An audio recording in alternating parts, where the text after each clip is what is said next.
Hello, sailors. I'm John Pierce. Welcome to the American Sailor Podcast, the official podcast of U.S. Sailing. Welcome to episode 11, Notice Board episode. Like I said, I'm John Pierce here in Bristol, Rhode Island, joined today by Whitney Kent. Hello, everybody. And Janelle Martin. Hello, hello. And we're missing Lexi Pline yet again. Lexi has been off at the Gold Cup, covering that event last week. And then this week is at the U.S. Multi-Hull Championship in Texas. But in her place, we found a very qualified young man named Andrew Campbell, guest host Andrew Campbell. So welcome, Andrew. Hey, guys. Super excited to be here, be on with you guys. It's awesome to have you, Andrew. You followed the call here. We have some great topics that you are an expert on, and I'm dying to hear your perspective on things like college sailing, One Design news, championship news, as well as some industry news, and hear what you've been up to in your sailing career. For those that don't know, Andrew has been around for a minute in American sailing, 2008 Olympian in the ILCA class, 3 times America Cup with American Magic, and currently is on the SailGP USA team. So, Andrew, you're on break right now from SailGP, is that right? We have about 3 weeks till our final event of this season in Abu Dhabi. So, and the NBA has their Christmas game. I guess Abu Dhabi or the Middle East is like the Thanksgiving SailGP event. So, only our team has to worry about it, but it seems like a big section of the calendar. Thanksgiving. So turkey legs on the foils. Is that like planned yet? We've nominated Anna Weiss to bring the turkey in her luggage. So yes. Excellent. She's the strongest of us. So she has Yes. She must bear the burden. Nice. So that will wrap up the season then for SailGP, right? Like that's the last event of the 2025 calendar year. Yes. That'll clean the slate, as we like to think of it. Got it. Okay. Got it. Got a clean slate going in. I'm sure we'll talk SailGP towards the end and get your thoughts on various industry news. Andrew, you have a Wikipedia page. Did you know this? I'm aware of it. Okay, you are aware. I don't update it. It could use some more detail. I think our Andrew Campbell fans out there could maybe add to it. But there's a couple of fun things in here. I see that you were the first thing it says under the college section is Campbell is the former Commodore of the Georgetown University Hoyas. So for all your accomplishments, your Commodore status is top of the list. I think we had captains. We had a co-ed captain and a women's captain. And I'm sure that we elected a Commodore while we were there. So that's probably a true statement, but it sounds a little old school now. It's an important role. Every team should have a Commodore, I think. Yes. Being team captain, and Jacqueline, my wife, will say the same thing. Being team captain at Georgetown is certainly one of my, standout achievements as like a sailor. I'm not even joking. It's just a really important thing for all of us, those college years, and to be recognized by your teammates to be in that leadership role is it's cool, and it means a lot. Yeah, was that like a peer elected thing? I'm pretty sure. Yeah. I don't think there was too much politicking going on, but it was. I'm pretty sure that the team captain positions were peer elected. Very cool. Well, that's a good segue into our college sailing corner in a few minutes here. And also on your Wikipedia page, it says that you were born in New Jersey. That's a true fact as well. I did not know that. I thought you were born and bred San Diego, but it says here Toms River, New Jersey for the first bit of your life. That's true. We lived there through when I was about 7 or 8. And then my dad came to San Diego to join America Cubed in the 1992 America's Cup. And so we moved out here in like 1990 or so and have been here more or less since then. So, yeah, I was 6 or 7 when we moved out here. And my brother doesn't remember anything of the East Coast, but we were both born in Toms River. And we have a lot of roots back there. I have grandparents there and a lot of family and friends who like to claim us. And that's all right. We've got great roots there. And I have spent a lot of really great days sailing in Toms River on Barnegat Bay, It's what a cool place to be and to be from. Very cool. Yes, I remember you and Clay Johnson and Reed Johnson way back in the day in the lasers in the youth fleet. And I didn't realize you guys had roots in the same part of the world, but you guys were kind of like a New Jersey clan there.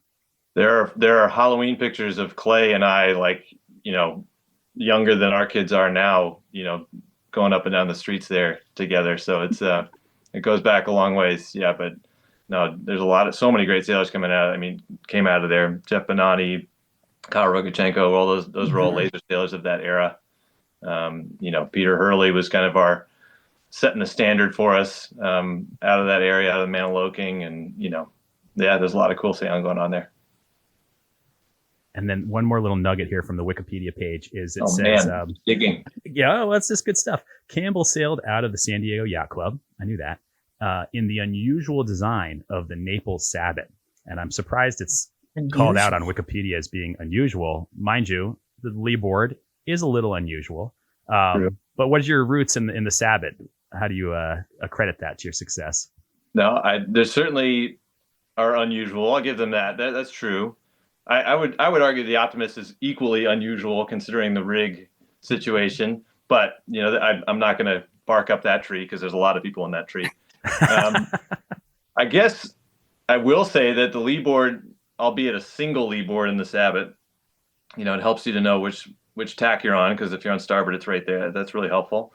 But considering how many lee board boats I've sailed over the last 10 years, between the AC-75 with its canting wing foils, with the catamarans with 2 dagger boards, one for each rail, like, it actually makes a lot of sense now in retrospect. Never thought of the AC-75 as having a lee board, but I see what you mean. 100%. That's hysterical. So the Sabot, the eternal debate between Opties and Sabots, we now have concrete evidence. You have to pick a side. The Sabot is a direct pipeline. You heard it here first. I did have this conversation with my kids the other day, because I was like, imagine if you had to push your lee board down before you tacked, and so you left a new board down every time and pulled the new windward one up. Like, imagine how much better the Naples Sabot would be if you had 2 lee boards, and you could do like a whole, I guess you couldn't do 2 foils in going on the leeward mark or any interesting maneuvers like that, but it would certainly reduce the sideways thing. The leeway was a real thing in the Sabot. There's just no getting that. Sabot 2.0 with the 2 lee boards. I mean, make it happen. This is interesting. Why Foiling not? Sabot? Foiling Sabot? Foiling, yes. If there was only enough wind in Southern California to make that happen. It's too pleasant there. It's just too pleasant. Well, I do have my Sabot Nationals hat from 2 years ago Right that on. I picked up at San Diego Yacht Club. Thank you, Eric. One of my favorite hats. And I actually ran into somebody on the streets of San Francisco completely randomly. And they're like, I have that hat. And I was like, this exact hat? She's like, yeah. I was like, do you sail? She's like, no, someone gave it to me. Really weird. The adult circuit for Sabots is pretty robust, and I think I've heard very competitive. I wouldn't mind dabbling in some adult Sabot circuits. I think the boats last a long time too, and so people hang on to them forever. And so right now my kids are 10, my daughter and my son are 10 years old. They're doing after school sailing, and it's like, oh man, like, if we continue going into the racing thing, how do we even find a good boat, and they're hidden, they're in like a barn somewhere, up in someone's attic, or they're somewhere tucked away collecting dust for their senior Sabot career probably. Yeah. Well, let's dive into some college sailing. You, Andrew, are definitely one of the most decorated college sailors from back in the day. And a couple of things here, just some notes for context for those that don't know. Andrew was a 4-time All-American, so all 4 years. That's pretty legit. 2006 College Sailor of the Year. Georgetown University also won the Fowl Trophy that year. Won A Division at Nationals. Won team race nationals as well. All in that year. For sure. 2006 was a year of the Hoyas. Big time. Big time. Don't forget it. That Fowl Trophy is definitely a crowning achievement. Anytime we can snag the Fowl Trophy away from Harvard, and Vincent Porter will hate me for saying it out loud, but is a good year. So it was. You were asking me earlier, Janelle, who like the rivals were. You know, like, did I have a nemesis in college? It was Harvard was the nemesis. Those guys set the standard, and to go and like take that, the foul trophy was always the goal that year, and to go and do it is something that to have rallied like a team to do that, between the women, between the team race, between single-handeds. We sent a couple of girls to single-handeds that year. Like, the results all take part of that algorithm, and in retrospect, it means a lot, almost more than any of the other accolades, John. Wow. For sure. That is a lot. And the foul trophy is the overall kind of college sailing season championship that factors in all the different disciplines and everything. So it is very difficult to win, and you need a lot of team depth to do that across all the disciplines. I do note that the only time that you did not win the single-handed championship was in your, I think, junior year. Vince Porter. Sophomore year. Fall, yeah, and Harvard, yeah, okay. Vincent won that year, and all credit to Vincent. I love him. I've known him forever, and it's super cool. But it stings to hear that somebody else won it while I was there.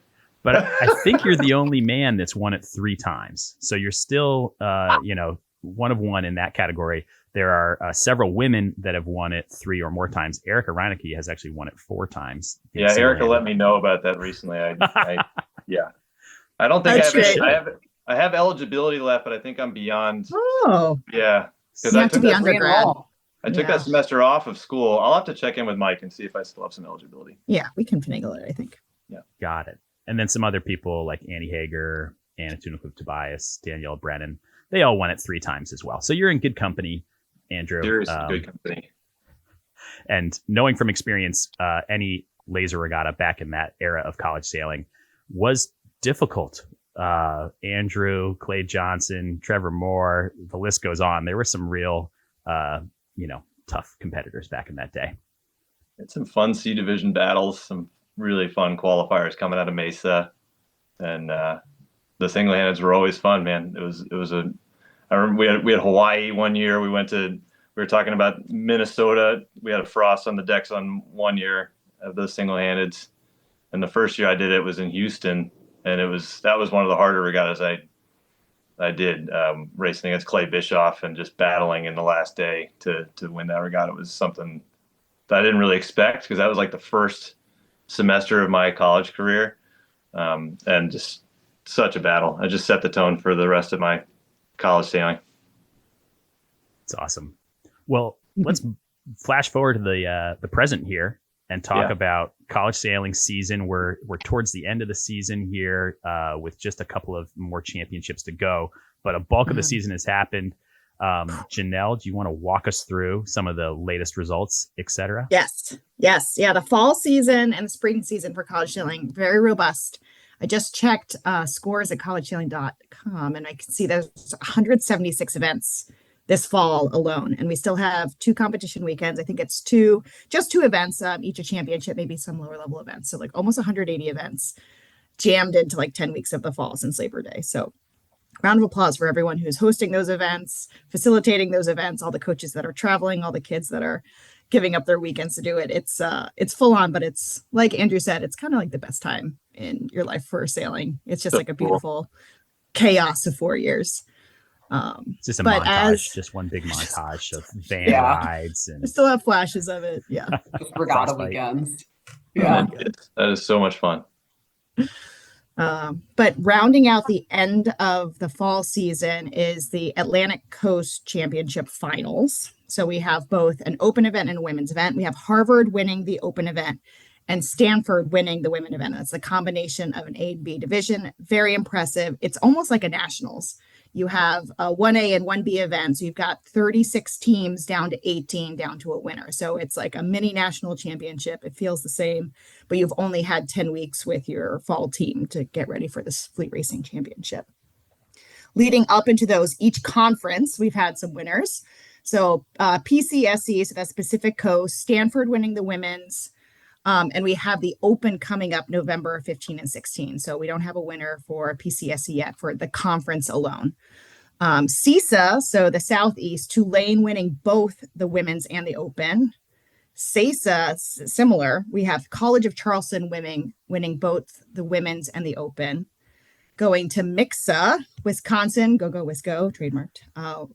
Women's team took that fall conference championship, and Notre Dame winning the Open. So it's great to see Notre Dame there. Mesa, so the Mid-Atlantic, we've got Georgetown taking the women's as one. Go Hoyas. We have St. Mary's taking the Open.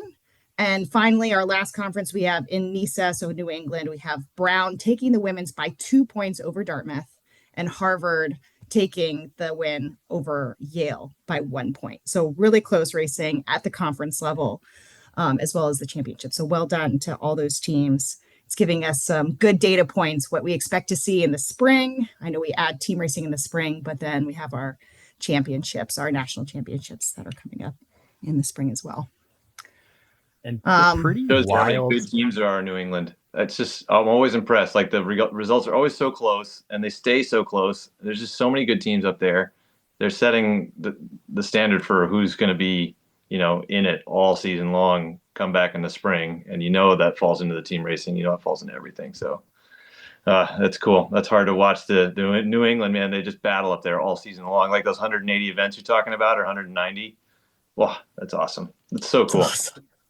And pretty impressive at that ACC Open final in A division. We've talked about Justin Callahan from Harvard, from the Hinman Trophy and other things, but Justin, along with his crews, Jacob Posner and Aiden Pesk, they really put on a clinic in A division at this Open ACC final. And very impressive to note that Justin has won his division at ACCs all 4 years now. Every year he's competed. He's won B division freshman, sophomore year, and A division as a senior and a junior. That's pretty mind-boggling considering how difficult the ACCs is. And just goes to show why, he's kind of the sailor to beat, and that is the team to beat in the Open competition. Mm-hmm. Yeah. No, that's cool. We had Justin come out and join us in Portsmouth for the SailGP event. Wow. And he was on the chase boat with us for a little bit and kind of seeing it all in the shed. Just a humble guy, took a lot of notes, was asking tons of questions, and you turn around and you're like, okay, this, we asked him a couple questions. Hey, what do you think about this? And he's quiet, and you're like, look, man, we wouldn't have you here if we didn't think your opinion mattered. And no, he's definitely a talent to watch. I watched him do the snipe Western Hemispheres out here earlier in the season, which he walked away with. No, he's the next level talent. I'm curious to see how this 470 thing goes for him, and how quickly we can get him into some of these other opportunities. Yeah, I was going to say, are you guys trying to pull him into the SailGP world? And after he graduates, he's got the 470 campaign that he's working on, obviously, but. No, we need talented people, and he's one of them. But, like I said, that New England program, showing how you can pull a team up and be dominant over a weekend, that reflects on the leadership of that team. So he's in that group for sure. And another kind of crazy standout here in these events was the B division winners at the Open ACCs. Vanessa Larkamp and her team from Stanford, including Piper Blackband, Dylan C., Lucas Woodworth, Thomas Wooden, Alexandra Jones. Sounds like we had a variety of conditions, because that's a lot of different people to get in for a regatta. Yeah. But, they won B division at the Open ACCs, won A division at the women's ACCs the weekend before that, also won the women's ACCs overall with Stanford. Mm-hmm. And, Vanessa is a 2-time Quantum Women's Sailor of the Year, kind of going for the three-peat this year, I would say. Has won scores of national championships in her, college sailing career, women's team racing nationals, women's fleet racing nationals, open fleet racing nationals. Pretty insane. So, there's so many great sailors in the game right now. It's hard to single people out, but I would say Justin and Vanessa are kind of it's really hard to not just gravitate towards their results. Their record is just wild. looking Yeah, forward the Stanford dominance in the women's circuit and co-ed, but in the women's circuit has been likened to the Harvard dominance in the Open. So Mhm. they have kind of two dynasties going right now. Exactly. It shows how competitive it is across the board, though, right? To be able to come in and do it at the Open Regatta as well. I think that's awesome. It's really, really cool. And the format of those events opens it up to have more people involved with them at all the levels. I think it speaks to the shift in the format being successful. I think that's been really, really cool to watch over the last few years. And it's impressive to see people go between events and do multiple events with that level of success. It takes a lot of effort and attention and a lot of people ready on standby to fill in, like you say, if the conditions get wild or whatever. Mhm. Awesome. So to round out our college sailing corner, we want to note the 3 national championships that happened in the fall. One has already happened, the Kennedy Cup at Naval Academy.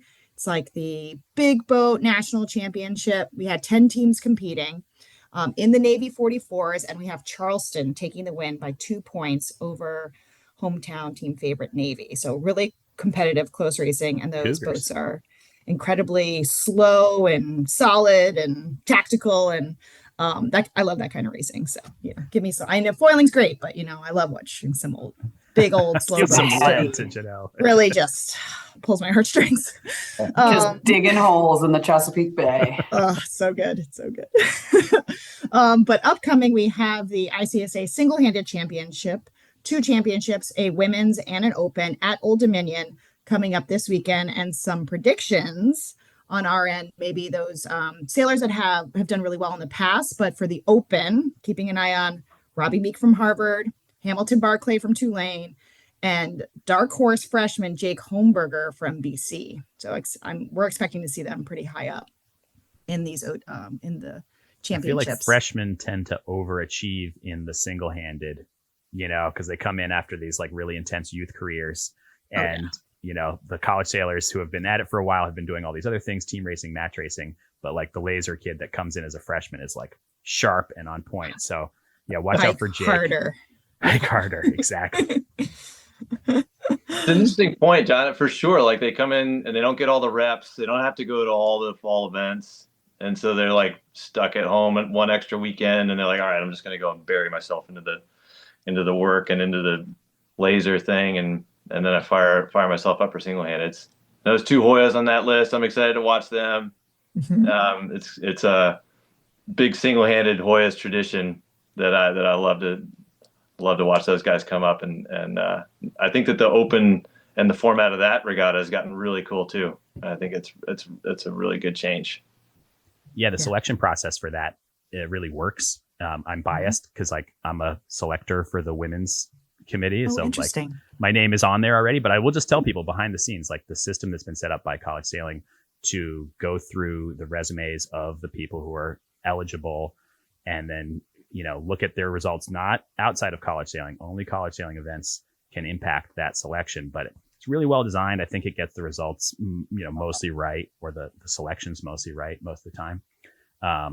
Also, Whitney will appreciate this. Whitney, if you want to join me, I'm going to take a drink every time they say Hoya. Yeah. Thanks to Polar. There's been a lot of Hoya love on here lately. It's fine. We know it's coming. I'm in. Can't help myself. Every time Janelle says as one. Then you finish it. You said earlier, feels right. Andrew referenced earlier like a year of the Hoyas, but I've been sailing with a lot of Hoyas lately, and I think they all think that every year is the year of the Hoya. So true. It is true. It is true. My wife's through the window, and she's doing the same. She's saying, "Go Hoyas." So you can drink again, John. And I know that it stings those Hobart guys a little bit to hear it too. But it's okay.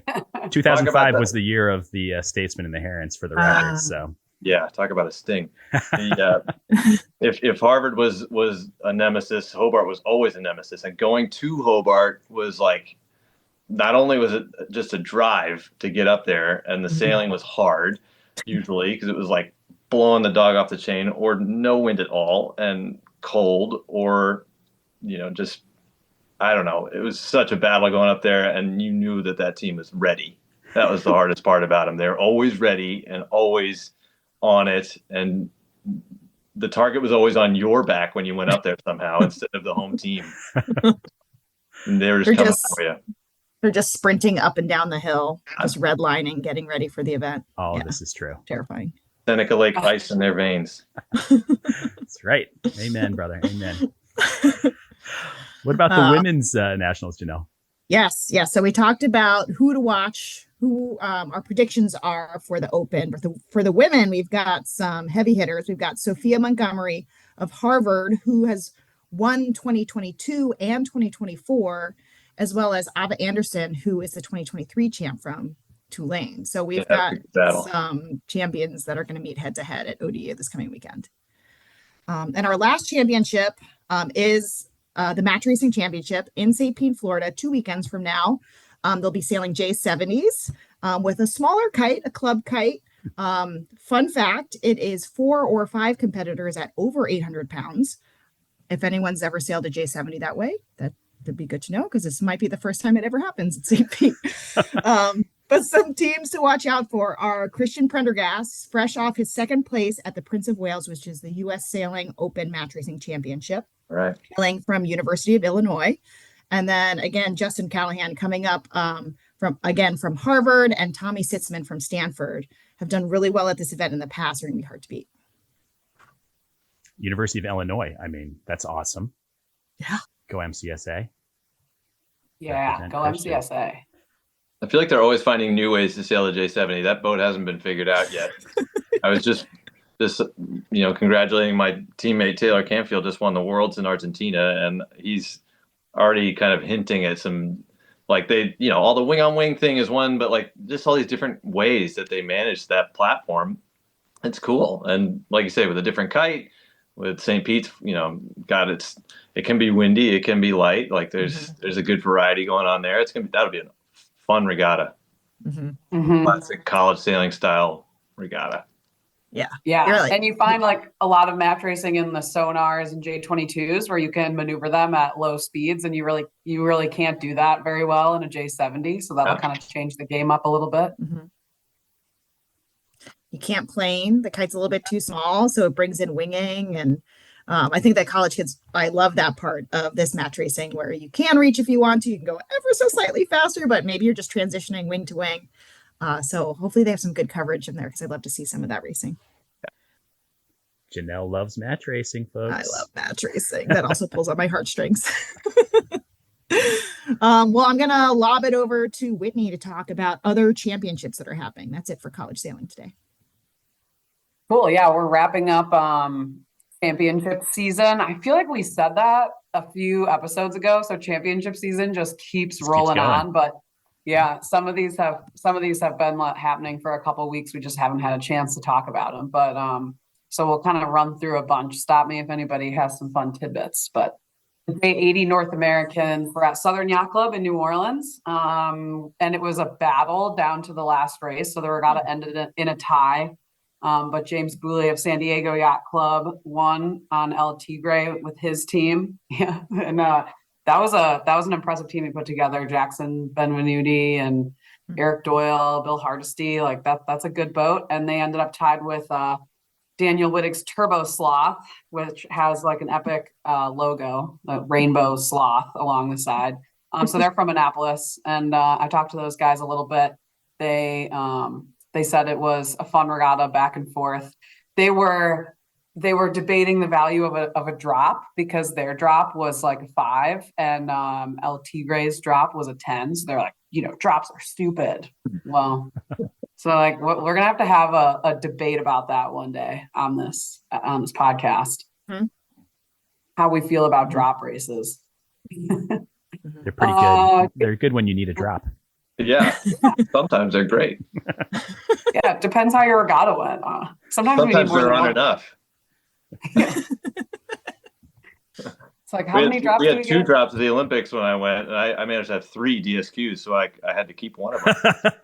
So sometimes you need more, but you're talking to college sailors too, and not a lot of drops for those 190 events this fall. So Yeah, that's always one of the crazy Yeah, things about we- college sailing. You got to fight for every point. Doesn't matter if you're in 18th place. Get into 17th.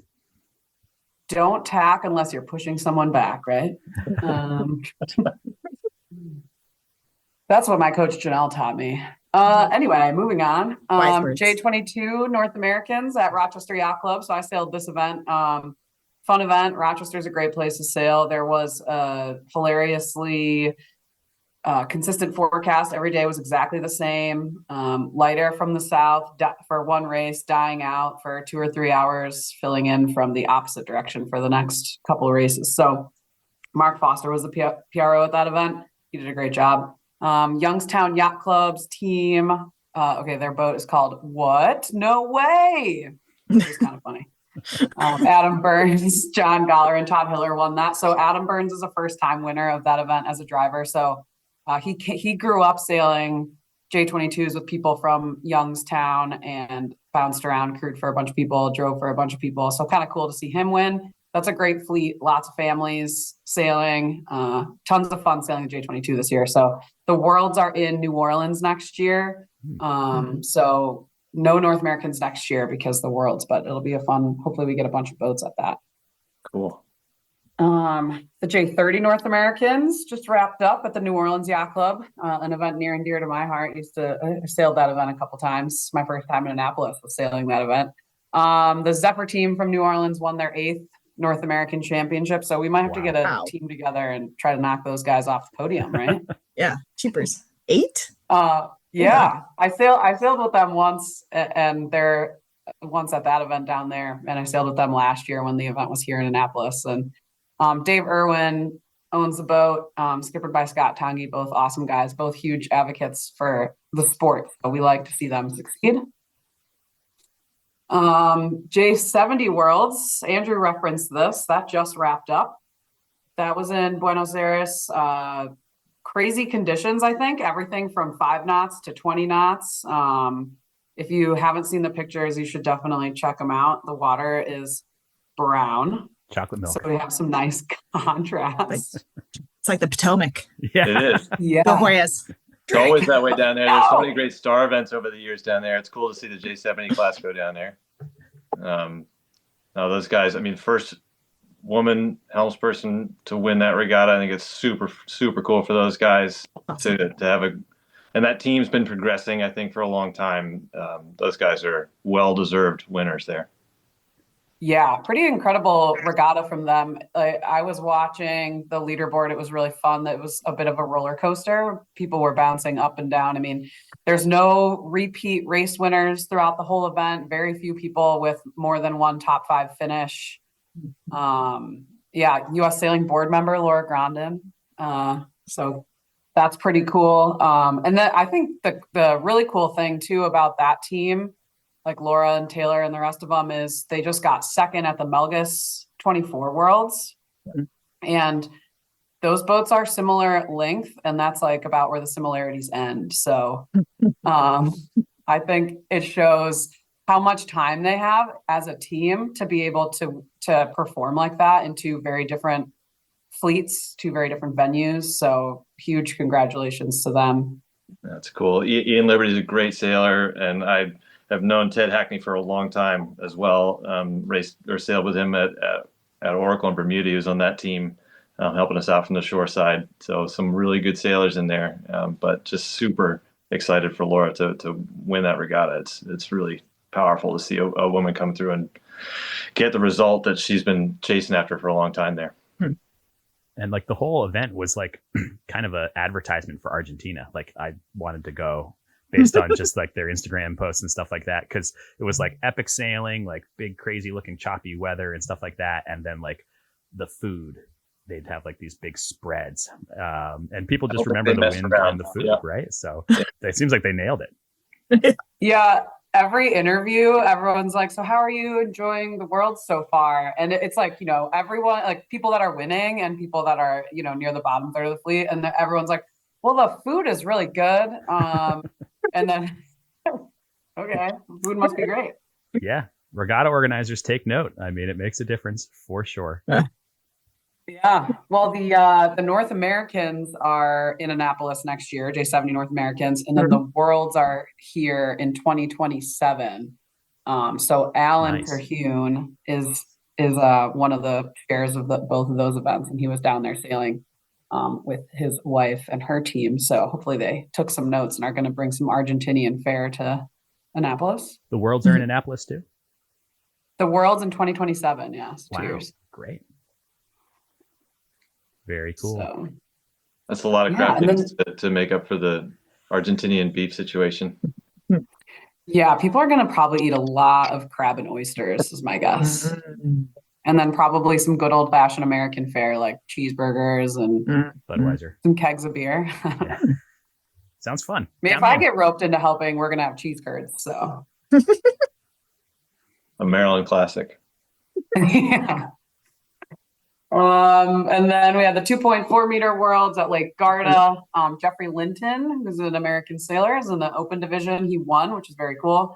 And then Chuck Allen was the top American in the para division. So congratulations to both of those guys.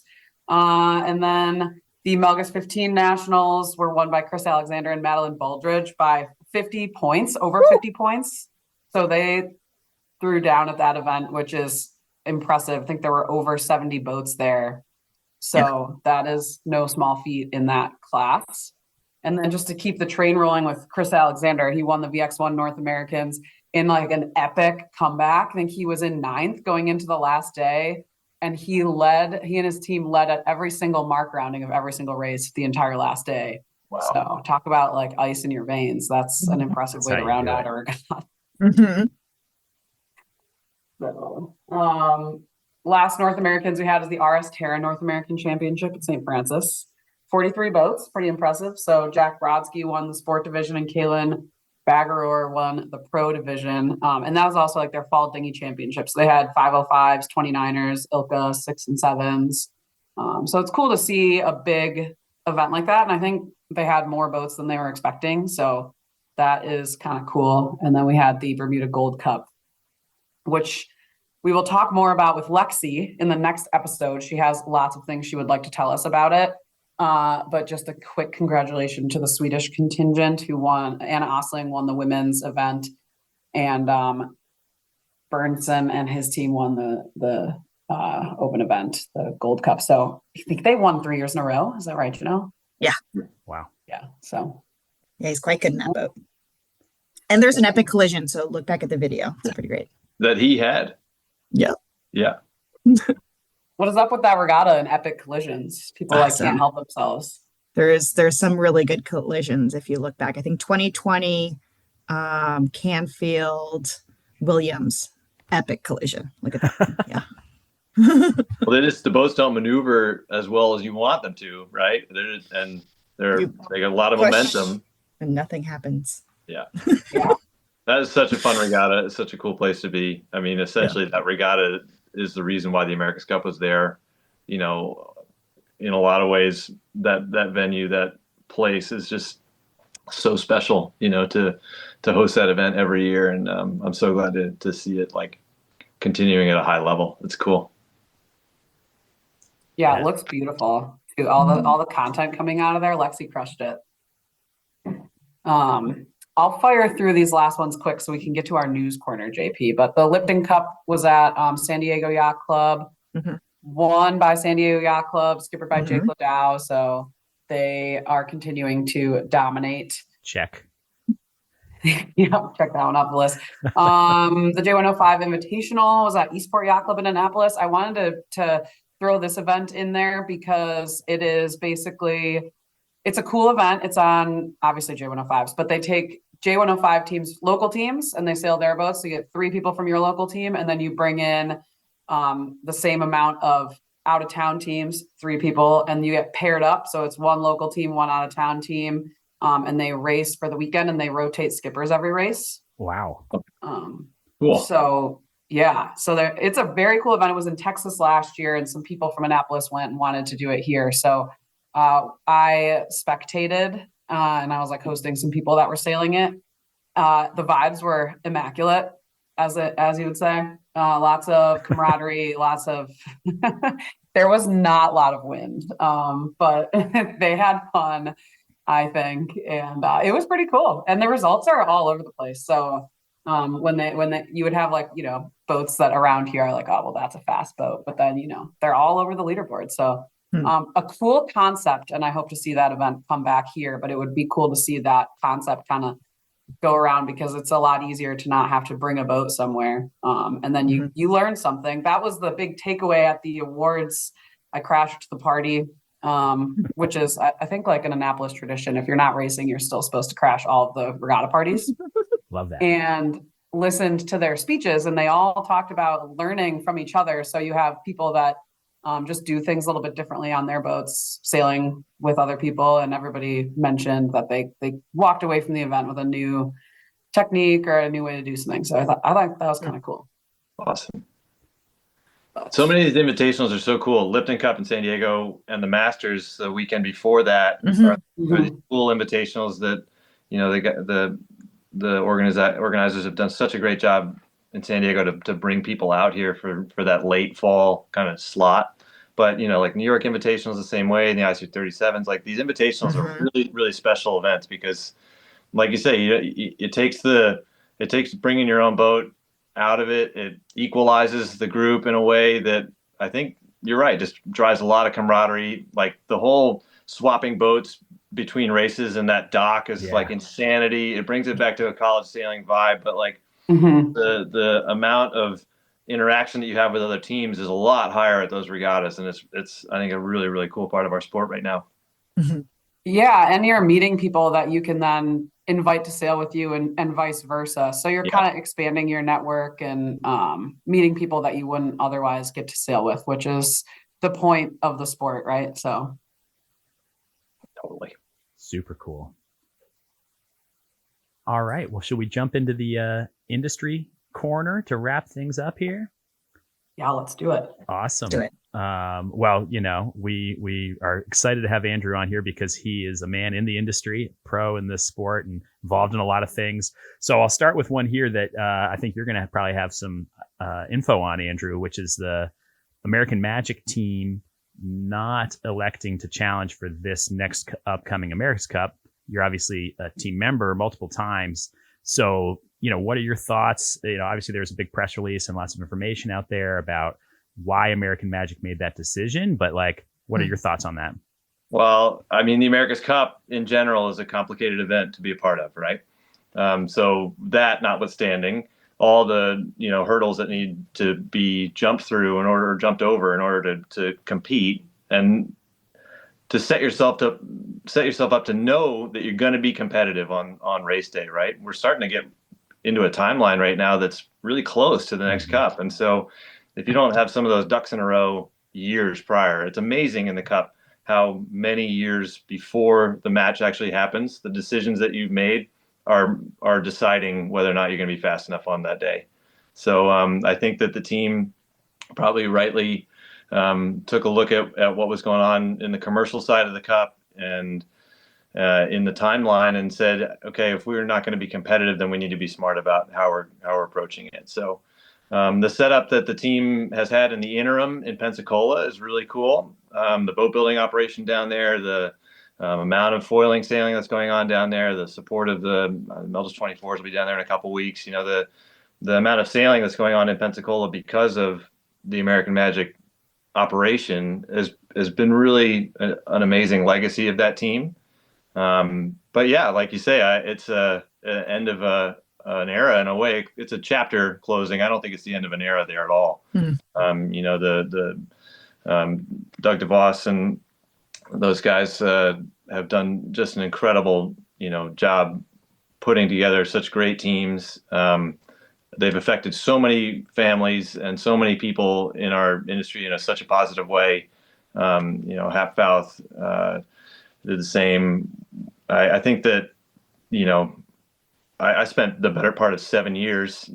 We did the Mule, the 38-footer, basically creating that boat from scratch, trying to figure out how we're going to fly those boats at all. We did the first AC 75, which was going to be a really hard boat to race in retrospect because it was that big flat bottomed, eggplant looking thing. We had the massive crash in Auckland that probably has more eyes on that specific event than any other, event in sailing, but it led to this moment of, our team coming together, the America's Cup coming together, and people in New Zealand helping us get that boat back online and actually finishing that regatta. That was something that I'll never forget. So many memories, in those 6 or 7 years, not to mention all the AC 40 days of the last campaign, all the new boat, the AC 75 in Barcelona. There's just countless moments, but more than that, like I said, you have 150 to 200 people plus their families that are part of an organization like that, and the legacy that leaves is really cool. But it continues, like I said, in Pensacola. So I think that operation isn't going away. It's just changing how it's making a positive impact on our sport. It's gonna be interesting and fun to see what they decide to tackle next, I think. Mhm. I agree. I think there's some really cool opportunities to some of the assets that the team has still. The simulator is a really powerful tool that, if applied correctly to the right project, is going to be something really, really useful. The boat building operation is still, is running down there. So there's some cool stuff happening. And you never know what's going to happen next. But this America's Cup thing was hanging out there for a long time, right? Trying to figure out how many teams are going to jump in and what the commercial agreement was going to look like. And it's always a complicated part of our sport, right? The continuity of the America's Cup is one of the big, linchpins for, whether or not the sport has momentum. And it's also like a huge hurdle to get over to get people to agree. And when a British, yacht club and the Royal New Zealand Yacht Squadron are trying to agree on how this is going to look, and if we're relying on that to dictate how U.S., or American sailing is going to succeed or fail, that's not a great way to hang our hats on. So we need to figure out how to make positive impact in other ways. And if we get the opportunity to do it in the America's Cup, that's awesome. That's really fantastic. And that's what we've had over the last 6 or 7 years with American Magic. It's been a really fun story and a fun team to be a part of. And so we'll focus on the positives there. There have been so many great moments. I feel like in some ways, this America's Cup right now, the struggles with the continuity, like you're saying, I mean, it makes SailGP look really logical and like you're like, oh, SailGP, like that makes sense. It's like this, year-round league, all these events, standardized equipment, which is great. And as you guys know, like I love SailGP. I follow along. I think it's doing great.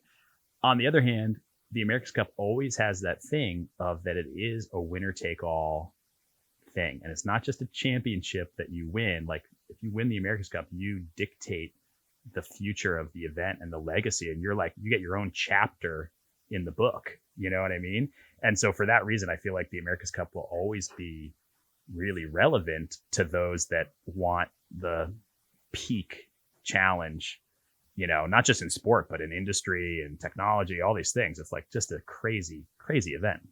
The design side of it is what makes that event special, right? The number of designers that are in the background, the number of engineers that are making it all happen. I always told people when they came to visit our base that you can go into any container or any office in our base, in Luna Rosa's base, in Team New Zealand's base, any of the bases, but our base specifically, and you could get a PhD level seminar hour from anybody on hydraulics, on sailmaking, on foil design, on hull design, on rig, loads and manufacturing. The boat building side of it, the electronic side of it, the chase boat engineers, the personal, the physical training part of it, like the number of PhD level people in each of those containers was unbelievable. And if you wanted to, you could go and get a really amazing education from all of those people. And so it's a cool opportunity to have all those people together. And the Cup is unique in that way because it's such a design effort. And it, let's give it credit where it is. Like, that's the reason why SailGP is what it is. The technology comes from that. Right. It's the baseline that has created the monster that SailGP is. And yeah, the format of SailGP is really successful because of the continuity. And I think that they've done a really spectacular job of grabbing on to the good parts of the America's Cup and saying, okay, we're going to take that and run with it in a way that it's going to get a lot of fans that aren't necessarily sailors, that don't necessarily, have the same draw towards that. Okay, well, I got to wait for the Royal Yacht Squadron to agree with a bunch of people in New Zealand. Okay, well, let's figure this out. Let's go venue to venue. I think SailGP has been a really, really cool way to step off and into their own realm. Mm-hmm. Yeah, and if you want to watch sailing on a Saturday morning, SailGP is the most likely solution to that, and that's kind of fun, right? Whitney likes to crash the parties in Annapolis. We each have our You own can do hobbies. both, JP. Oh, you definitely can do both. Encourage. You can watch SailGP and then head over to the regatta festivities. Dream big. Yep. Yeah. Don't hold yourself back. I think the best part about SailGP is that it's not on just at the party. It's also on at all the bars downtown. There were more eyes on the last SailGP event in the U.S. than F1 on that Sunday. Cool. So, like, the number of people watching is really cool. And walking around in an airport with gear, people talk to you, and you're like, "Okay, cool. What kind of sailing are you doing? What's your background?" No, I don't know anything about sailing. And it's like, wow, that's amazing. That's drawing people into our game in a way that, like the America's Cup, those are hardcore sailing fans. They're traditional sailing fans, but they're people that are so invested in the game. They know so much about it. And SailGP has those fans as well. And I love that about it, because you can be as complicated as you want explaining situations on the race course or how the boats work, because the boats are still incredibly technical. But it also has this like bigger, broader audience now who's trying to figure out what sailing's all about. And like, they see the sport is cool in the same way that, I don't know, you or any of us might watch NASCAR or watch F1 and be intrigued by it. But I'm not a professional driver. I'm not a race car driver, but I guess I drive my kids to school. And so I know how cars work, but so like the broader audience part of it is just so cool, because you've got these people who are now interested in sailing, interested in foiling, interested in doing whatever that is on the water that then buoys our entire game. And it's, the media package is so tight. Like, it really is so easy to tune in and watch on schedule, short attention span, checks all those boxes.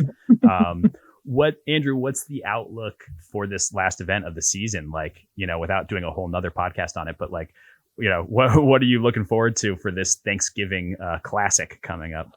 Yeah, no, I definitely looking forward to it. We've got a couple extra days of training on the front end of it, which our team desperately wants and wants to go and get. We talk about the schedule being so tight. We approach these regattas, looking for water in a desert, man. We're trying to get every single minute that we can, and it's down to the minute. So those training days, the race days, like if you get 12 minutes of sailing before the racing starts, you have to use all of them. Wow. And so it's that specific, and it's that well laid out, and being that kind of professional and methodical about how you're using that timeline is something that, it's taken a long time to figure out and to isolate and to pinpoint how we're going to do it all. So we're going to use all that when we get there. It's going to be light air in all likelihood. So, there's some 27.5-meter wings that are going to come online that we need to see how they look. Cool. See how the light air boards go, whether we can actually foil in conditions that maybe in Abu Dhabi last year we couldn't foil in. There's some stuff there. So there's some interesting things coming down the pipe. Anytime the team has to go shorthanded is a challenge. And a challenge for me, because I'm coming off the boat in some of those moments, but we're just trying to put ourselves in a place where we can get processes right and organize our starting in a way that can be more consistent so that we can come off the line and race well. And joining the team halfway through the season here, it's been about trying to make progress through process, right? And yeah, when you look at the leaderboard, it's horrendous. You don't want to look at the leaderboard and see negative points for your team. So we're looking forward to learning as much as we can in this Abu Dhabi event. If we can get into the positive points, that'd be huge for us. Um, the reality is that we're looking towards next season, that this is our preseason event for the next season of sailing for SailGP USA. So that's how we're going to approach it. And we're going to take every minute that we get on the water and just squeeze the absolute most out of it. That's awesome. Well, you guys have been showing an awesome improvement. It's been really Mhm. fun to watch. I think JP requested that a few episodes ago, and you guys have really Yep, you delivered. listened. So Yeah. Thanks. yeah, on JP's behalf, thank you. Like I said, we get your podcast and it's like we'll get a clip and it'll like get passed through the locker room and we're like, these guys, like, all right, we got to get on this podcast. Like These guys. I didn't have to lobby you. John came to me, but here I am. I'm all right. We see what you guys are saying, and mad respect to the fans because you guys are super fans and we love it. We love the criticism. We love the engagement. Like it's easy to look online and see like a lot of negative comments. It's just as easy to walk around these SailGP events and see people who are just stoked to see us out sailing every day. Like little girls are stoked to see Anna out there grinding, and like, I'll be carrying a jib with Anna up the gangplank at the end of a day of sailing that didn't go that great or like had a bad moment or whatever. And like every little kid lining the fence just like is cheering out for both of us, but mostly for Anna. Right. And it's just the coolest thing. I just think it makes such a big impact on our sport to have a lot of eyes and a lot of enthusiasm around it. And these events, they drive that. The cranes, the wings, like just being in the city center of all these great towns. It's just super cool and such a great opportunity for all of us. It just makes you smile when you hit the shore and you're like, Anna, like you got to stop and sign as many t-shirts as you can. Mm-hmm. Yeah. You just don't get this opportunity, and it's just so fun. It's so cool. And the results aside, that part of it is amazing. So now it's time to go and get more fans by getting good results. Mm-hmm. So, and the results, as you guys know, comes from good process. So we are stepping our way back to a place where we can, fall on good habits and make some nice gains and chip away at what is right now the most competitive sailing in the world. 100%. Well, we're pulling for you guys. We appreciate it. We hear it. We feel it. And we see all your negative comments too. So, well, it's a good outlook. You've got the right idea there. Growth mindset. This is all, it's sport, it's entertainment, it's fun. So I really think everything you just said summarizes kind of where people should, like, especially younger sailors, should sort of gravitate to with their perspective on the sport. Champions mindset there. Oh, I think so. The process part of it is just that coming out of the America's Cup, there's such marathons. You're not racing. You're just doing hours and hours of testing, and there's such absolute like long days and long weeks, and it's just if you focus on the process, you're going to make gains, and it is showing, like you say, in the results here slowly. Mm-hmm. So. Now we just got to go out and get a couple podiums and shut people up. There you go. Right. There's always that too. Well, that's awesome. Really appreciate it, Andrew. Before we wrap up here, just wanted to give a shout out to our recent guest host, Alan Terhune, on the purchase of Melgis Boatworks, along with his wife, Kate. Really exciting to have Melgis growing into its next business phase there. I don't know if Whitney or Janelle or Andrew, if you have any quick Melgis anecdotes or anything like that. I think I'm gonna be in Zenda like in the next few days, so I'll come back with some insider intel on how those Melgis 15s get put together, I guess. Cool. And Melgis 19 the 15 thing is such a great thing. The 19 is gonna be fun to see. Racing with Harry at American Magic the last couple of years has been really, really fun to get to know him. Such a great family, such a cool part of the world up there. I think Alan and Kate are going to have a great impact on that business. It's awesome. Well, super exciting. Andrew, any parting thoughts for our audience here? Any maybe tips for the young sailors out there who are looking to follow in your footsteps? Ooh. My advice, if ever there's any validity to it, my advice to young sailors is always to go and say yes. When somebody says, "Hey, do you want to go sailing this weekend on a J30? Do you want to go sailing this weekend on a Melges 15? Do you want to go sailing on a catamaran?" I've never sailed catamarans. The answer is yes, because if you go, and like Whitney was saying earlier, like if you go and sail with somebody new, you're going to learn something you want to go do when you go sail the next time yourself, and you're going to learn something you don't want to go do. And both of those things are equally important. And just put them in your notebook and take it forward. But the answer is always yes to the question, "Hey, do you want to go sailing on X?" Yeah, 100% yes. So the variety of sailing that's out there. I love hearing the J22 updates. We got J22s at the Yacht Club in San Diego as our club fleet. And we use them as often as we can with my family, and like snacks are the top priority right now when we go sailing. So, just going sailing, doesn't matter what it looks like, doesn't matter the format, you're going to learn something. And it's a fun way to approach the sport. Just make it about process and go have fun. Say yes to sailing. There you go. Hashtag say yes to sailing. Okay. And if you have tips for us out there, please email them to us at americansailor@ussailing.org. If you want to come on the podcast and be like Andrew, let us know. We'd love your topics. We'd love your questions. And with that, I think we'll wrap up a somewhat longer than expected, but excellent conversation with Andrew. I'm looking at our producer, Quentin Pelzel. Thank you, Quentin, for all your work. Episode 11 of American Sailor would not happen without Quentin. So much appreciated, and we'll catch you next time. Thanks, guys.